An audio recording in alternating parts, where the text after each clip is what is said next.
Okay.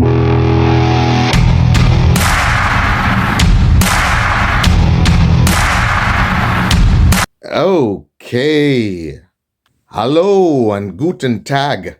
Ich liebe dich. And I'm sure you've heard those words before, just not ich liebe dich. You've heard, I love you.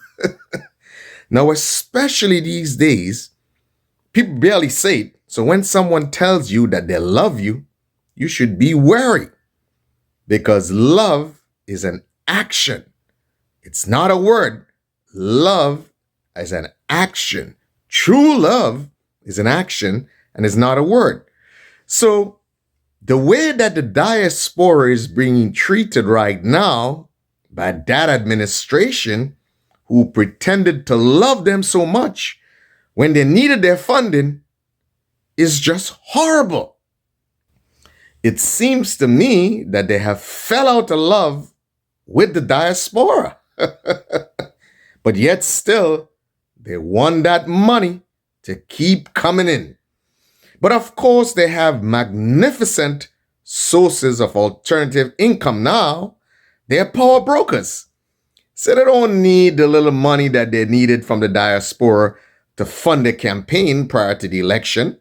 A matter of fact, so many Grenadian people were angry with the so-called Brooklyn basement dwellers who actually funded the NDC campaign.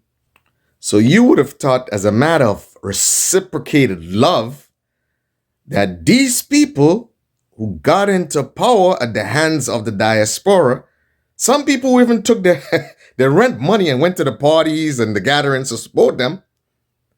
You would think that somehow they would have reciprocated that love. Somehow they would have looked out for their friends in the diaspora who took their pennies and pooled it and gave to them and supported them in a campaign, so that when they get into power, you would think the grateful thing to do would be to reciprocate, right? To at least, throw them a bone here and there, pass a little contract to the guys in the diaspora who supported them. You know what I'm saying? Instead, what you have is a total abandonment.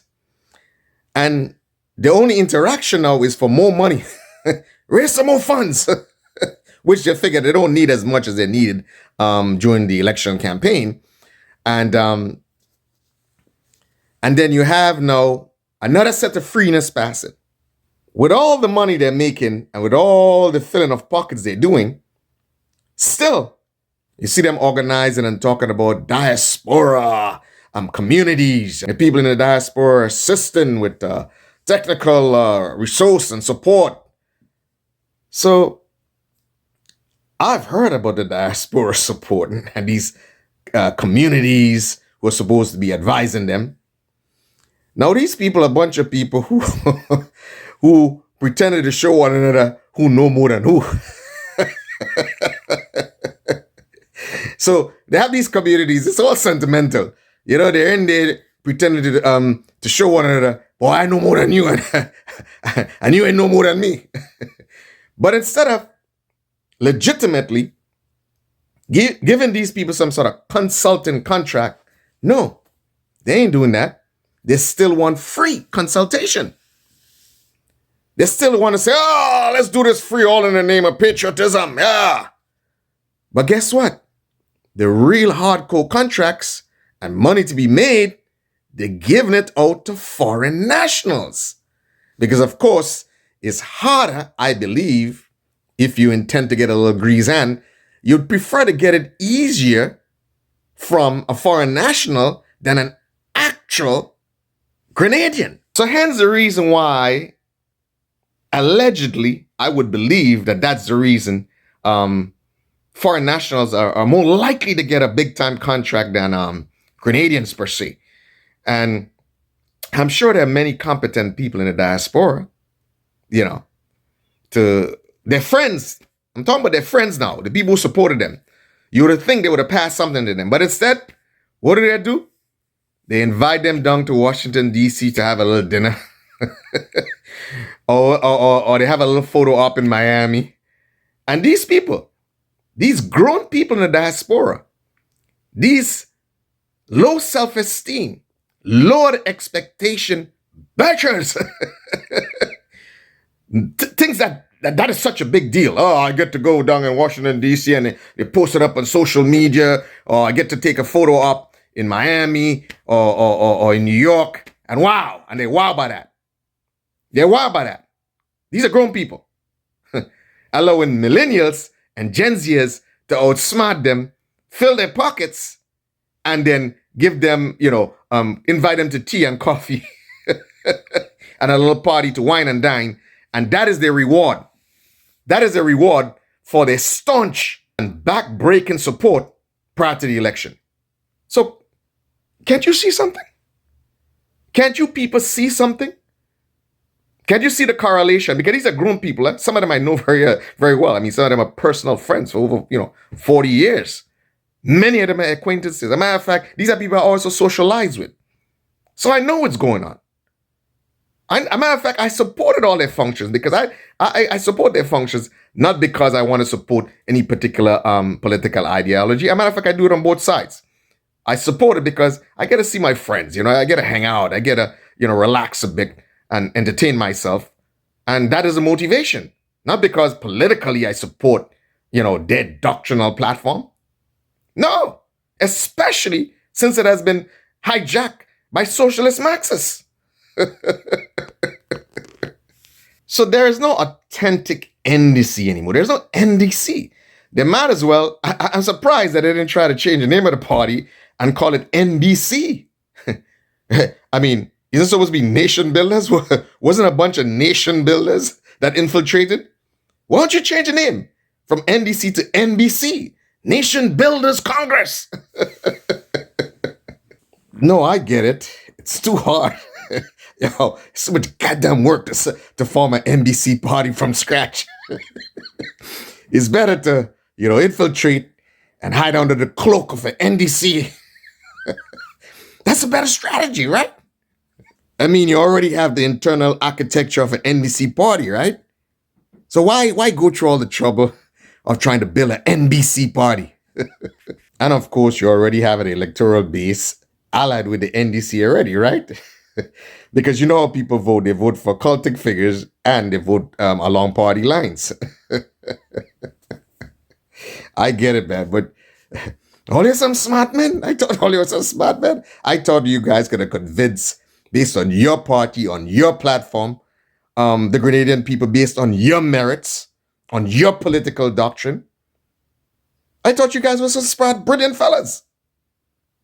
So when they want to pass this off and have you believe that their ascension to political power was some markedly brilliant political maneuvering,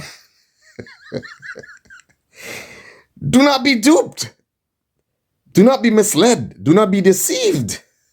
It wasn't. It wasn't. As I said, they pretty much did what the these guys did in the late 60s and early 70s. It's the same thing. It's the same playbook. But, I'm not surprised. I'm not surprised.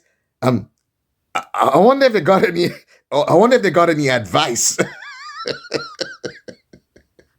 But you know what it reminds me of, though? It reminds me of, I'm not saying that you guys are doctrinally the same, but it sort of reminds me of those hardcore communists. Those hardcore communists towards the end of the revolution. You understand? Of course, we know who they were allied with, a certain guy. You guys remind me of them.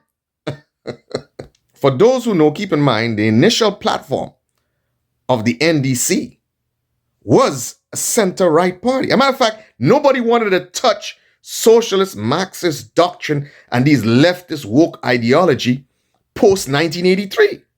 Nobody. As a matter of fact, in some respects, as a friend and I was discussing recently, people had thought that the NDC at the time was too right, too center-right. So what you had, as I said, these cunning socialist Marxists slowly did their time.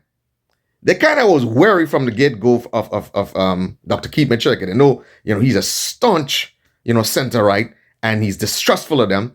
and then he's politically shrewd. So they can't get away with the things that they possibly could get away with in an NDC party. So slowly they bid their time. A few years, well, probably I say at least 20 years after 83. And then after, when some of them went away and studied and they came back, some of them left New York, some of them left wherever they left, they slowly started to creep in. And those who were actually living in Grenada had already tried to infiltrate the NDC. So it would have been strategically wise to encourage their friends who came back and these so-called intelligentsia and these bright people to also jump into the NDC. So you had a bunch of them. You all know. One of them was your party leader. One of them was, high up in the government. You know who they are. Some of them know are totally sidelined for a next set of socialist Marxists and for a set of youthful adventurers. But they will have you believe. I bet they're going to say 2008, the win was because of us. Or I bet you they'll have you say that this time around again, it was because of us infiltrating the party. Yeah, we caused them to win. No. It was, in some respects, the Grenadian masses who was a little disgruntled, and who thought, well, you know what? They got a little weary of the NNP being there for so long. Let's try something new. People always delude themselves into believing that, it's been okay, it's been good, but let me try something new. It might be a little more exciting. It might be a little more fun. It might be a little more adventurous. And of course, again, I can't neglect to say with the whole craziness that was going on in the world, the anxiety, the fear, in that sort of climate, you could convince people to change, because they will believe that what's happening, especially with the disease, and again, a lot of anxiety, a lot of fear, they might believe that, it's the current administration that's causing all of this. As happened in the United States. But when they realize that they made a dreadful mistake, the American people pivoted. My hope is that the Grenadian people would understand that in their haste for change, in their wariness, that they too might have made mistakes. So it's quite clear they ain't passing nothing to the diaspora friends. So they themselves are getting weary and tired, but they don't need them as much anymore. They're already in the, they're going to make loads of money from CVI. They're going to make loads of money from other things. You know what I'm saying? So they don't need them as much. They're going to ditch them because I talked to a couple and I was like, yo, what's going on, man? They didn't pass anything to you guys? And I was like, oh, how come you didn't get involved in so and so? It's like, So of course, as I said, they don't really need them as much. But in terms of local nepotism, and this is interesting, and this is a very interesting one, because the amount of flack that they gave the last administration for nepotism and eat a food, and you had a bunch of hitters, podcast hitters, the people in them came out as soon as they won. It's like, oh, thank God, we're ushering a new period in Grenadian politics. No longer is there going to be any more eat a food. That done. These are grown people saying that, These are grown people. As if they don't understand what politics is all about, in some respects. Says, all the nepotism done, and we're ready to take this country forward without nepotism. And so much flack. I mean, these guys were so dirty. Some of the hitters in the podcast was downright nasty in their attacks on the previous administration. And so hypocritically, they have come and have done exactly the same thing, and in some respects have taken it to another level. And then these smart men and them now, these bright fellas, telling the Grenadian people, oh, guess what? Grenada is so small, there must be nepotism. There must be overlap. The place is too small. So the question is, You guys didn't know that when Keith Mitchell and the previous administration was in power? You didn't know that Grenada was small? The size of Grenada has reduced as soon as you came to power? So now, only now you understand that there is going to be overlap. And everybody know everybody. So in some respects, a bit of nepotism kind of hard to avoid. But again, my problem is not nepotism. My problem is at least you have to devote some of the spoils of Grenada for the regular man and the middle class. Because they are dependent on you just for survival. As I said, these people don't want much. Survival. They want to be able to pay their bills every day. They want to be able to have a little something to feed their kids and maintain. Some people are just concerned with maintenance. Well, we know you guys are different. You ain't concerned about maintenance. You are concerned with dipping in. You are concerned with filling the pocket. Dipping in the pocket and filling the pocket.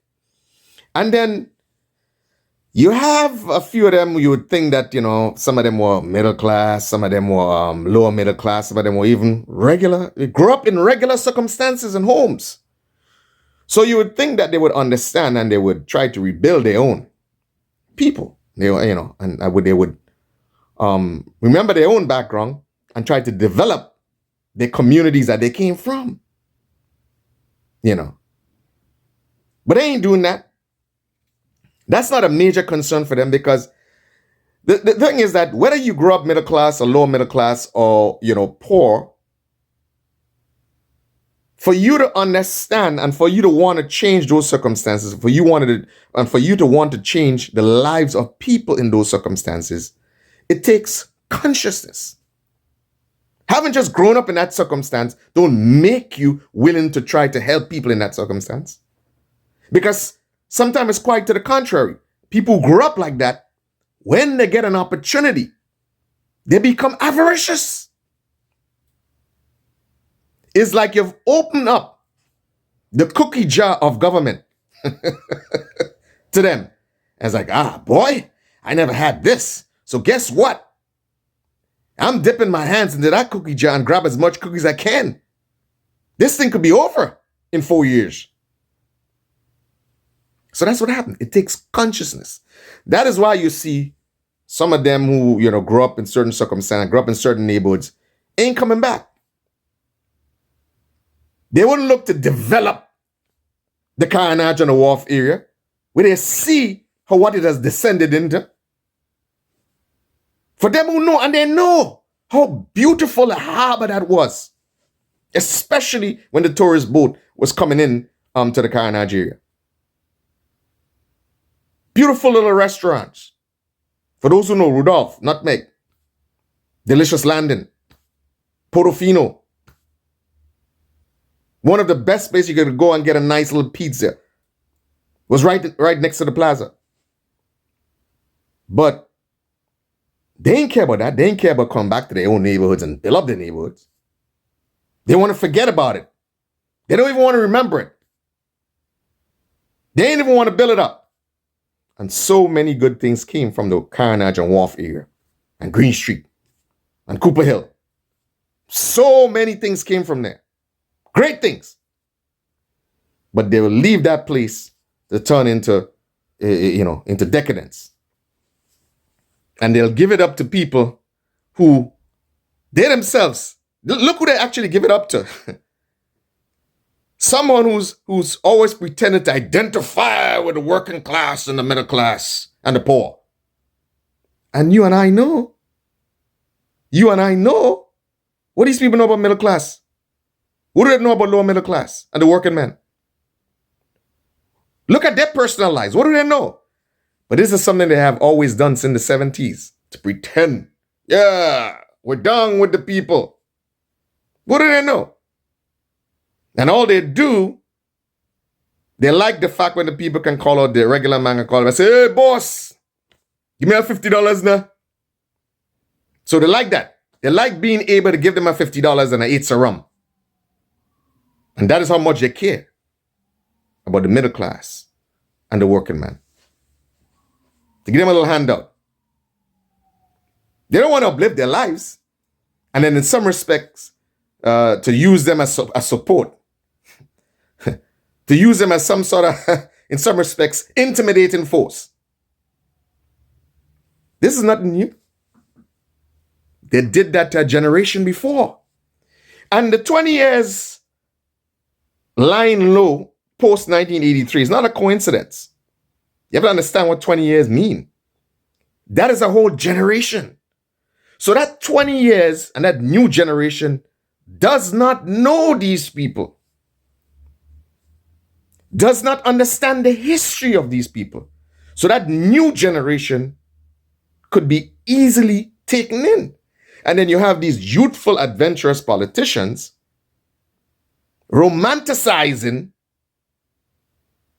79-83 period and allying themselves with these socialist Marxists, and I tell you already, these guys are cunning. These guys are cunning. They will do anything and say anything for power. And that is exactly what they've done. So they've actually duped these youthful adventurers. And I do understand, and who know, there is close association with these people. I mean, as I say, let's be open then, because Grenada is a small place. So some of them may have interpersonal and other relationships with people of that time period. Okay? So now you understand. But back to the whole, the central team. The central team is, there ain't no love and joy floating around in this thing. This thing is about materialism and money. So you have those who didn't have, who get an opportunity, and the cookie jar is open up to them. So you have those who are going to grab the cookies, and then while they're grabbing, a little crumb might fall around the cookie jar. So then you have those who are there waiting for the little crumbs to fall around the cookie jar. So they could get the crumbs. And obviously, as I said, so they have abandoned the diaspora benefactors. In colloquialism, Grenada people would say, good for all you. Don't worry, man. They will continue. I invited all you to to tea and coffee and dinners, and you'll be able to take photos and put it on social media and say, oh, we in Washington, D.C., we in Miami, we in New York. Oh, we dine with the elites. And, so many of you are beholden to them. So y'all can't say nothing. I'm not beholden to them. They never gave me a dime. Everything that I have done, I've done it for myself. So they don't owe me nothing. I don't owe them anything. So I could say, and I could call it as it is. But some of you, they gave all your scholarship. Some of you, they actually paid, literally paid for all your education. So all they can't say nothing. Me, it's different. Totally different.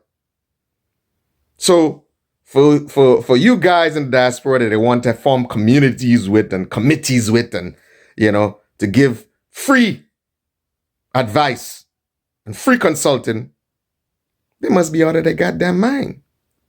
For you to allow them to do that to you. Because some of you, they give all your scholarships, so all you might feel some sense of obligation. But for those who came out here and worked their asses off and paid their way through school and, did what they had to do, work 2-3 jobs. And then you want to come and tell these people, you want to give them, you want free consulting for them and form committees. And we're the diaspora and talking so big about, the diaspora is going, we consult with the diaspora.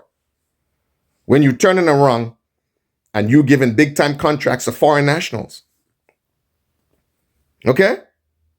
So all your bright And these people are them stupid. But hey, these so-called diaspora, they set themselves up. They have set themselves up. If you look at what has happened along the way with the NDC party, anytime you see some sort of elitistness that taking place in the NDC party, there's always a problem. That is why when there was a Tillman Thomas at the helm of the NDC party, they hated him. They hated him. They don't want that party to truly care about the working man and the middle class. They don't want that.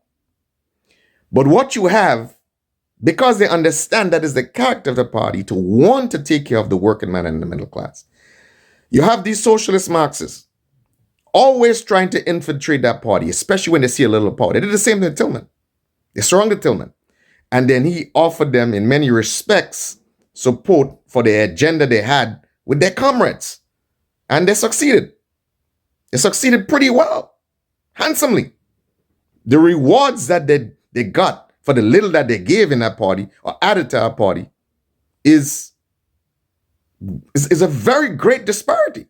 They got so much and put in so little or add so little value. So you see the same thing happening again with the NDC. The NDC voter, the bulk, the middle class and the lower middle class, were deluded into believing that they were voting for an NDC platform or they were voting for an NDC. They weren't voting for an NDC. So they used the bulk of the vote and cloaked themselves under the platform of the NDC. But it's the NBC.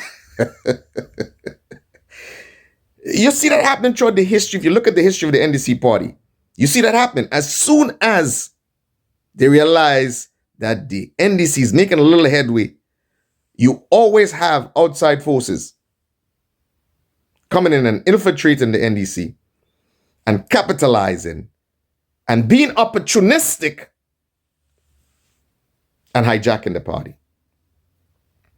They know they can't do that with the NNP party. They've tried and they've miserably failed. And especially look what happened recently. What happened recently? The political shrewdness of Dr. Keith Mitchell should be studied for decades in Grenadian politics.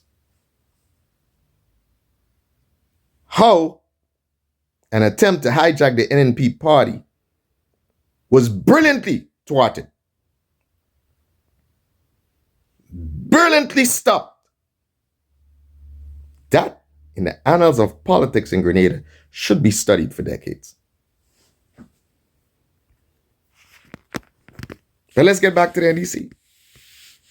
So every time the NDC has a little inkling of possibility of winning the election, or people are disgruntled with the other party, these people strategically jump in. They did it around Tillman Thomas time. I don't know if you guys can see. Come on, it's obvious. Then when they realized that, the 3 terms people, the Grenadian electorate was getting a little, frustrated and a little wary of NNP, constant rule. And again, with all what's going on in the world, they say, there it is. Let's seize the opportunity. There's our time. But the thing about it, because they're not inherently truthful to the doctrinal policies of the NDC, they don't last. They don't ever last. Look what happened to the previous set that surrounded Tillman and tried to, sabotage him. Well, if history is any teacher, the fate of the new set of hijackers of the NDC, their fate is sealed. Their fate is sealed. And that is why you see they're moving with such urgency and doing the things that they do with such urgency. That is why they're keeping that cookie jar open And everybody's jumping in with such urgency. They're not stupid. History has been a predictor of the future. But for those of you who truly are concerned about Grenada, who truly are real nation builders, you need to take care of your country. You need to see what's happening. And you need to take care of your country. The election is not too far away. And you have to ask yourself a question. What was I promised? And what am I getting? Is my life better off from 2 years ago? It's a simple question. Is the nation's life better off from 2 years ago? And then I want you to take a look at the people who are telling you that they'll deliver X, Y, and Z to you. And I want you to look at their life. And I want you to look at what was happening with them and their businesses and what they were doing. And see the trajectory of their financial assets now compared to 2 years ago. And then a very clear picture would become apparent. On that note, Guten Tag. Bis bald. See you soon.